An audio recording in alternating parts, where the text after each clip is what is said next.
So the first thing that they're going to be doing is actually rolling a video, I believe, of images of Bennu as OSIRIS-REx comes up. So what are we looking at in this video? So during our approach, we've been slowly creeping up to Bennu, and during that time, we've been taking the opportunity to snap images using the OCAM's camera suite that was built at the University of Arizona.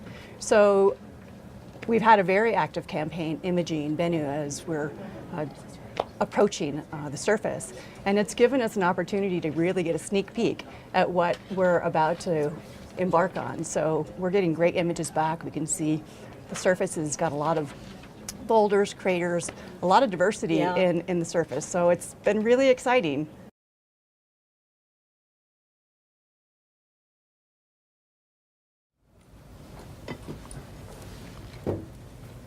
Stand by for Bennu arrival.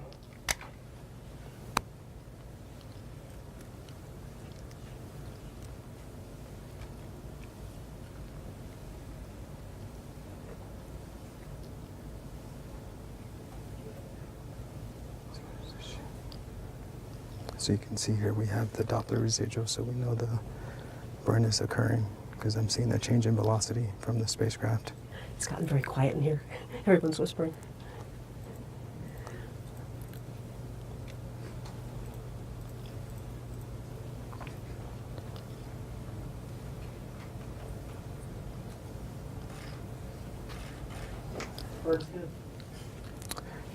We have arrived.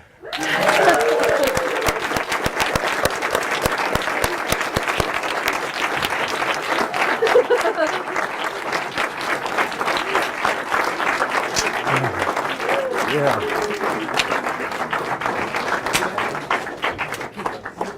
You may have noticed we were doing a bit of an unusual high five there. That's called the tag five, because that's reminiscent of the TAG-SAM arm that's eventually going to retrieve a sample. And then once we arrive on December 3rd, we'll perform preliminary survey. And in preliminary survey, we fly over the North Pole, South Pole, and the middle of the asteroid. This helps us to map the gravity of the asteroid and understand how to operate near such a small body. Additionally, this will be the first time that we get close-up pictures of the surface, and we'll know how smooth or rocky the surface that we're going to study is. As we get closer to asteroid Bennu, we'll begin to map its surface in higher detail. What we'll be able to do is first identify the distribution of rocks and particles that might pose a hazard to the sampling mechanism on the spacecraft. And we'll also get a better sense of what the shape of Bennu is like at smaller scales. Looking at Bennu in more and more detail is going to help us identify all the areas that we shouldn't go to grab a sample from. Throughout 2019, we'll be doing global characterization of the asteroid, basically making maps of the entire surface. We're interested in its topography. Are there craters? Where are the boulders, the valleys, the mountains of the asteroid?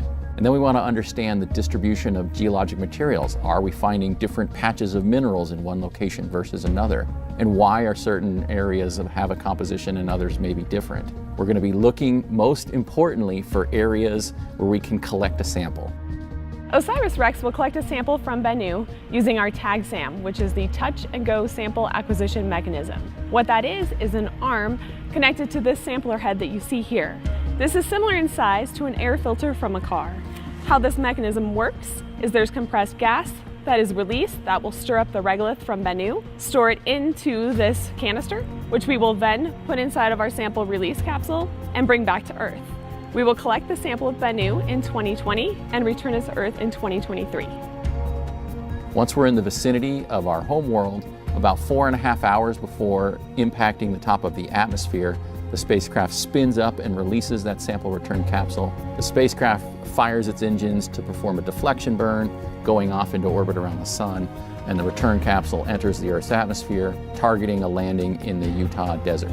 I'll be there on site when we open that capsule up and we see those samples for the first time, and science begins at that point on the next phase of the mission, the sample analysis period.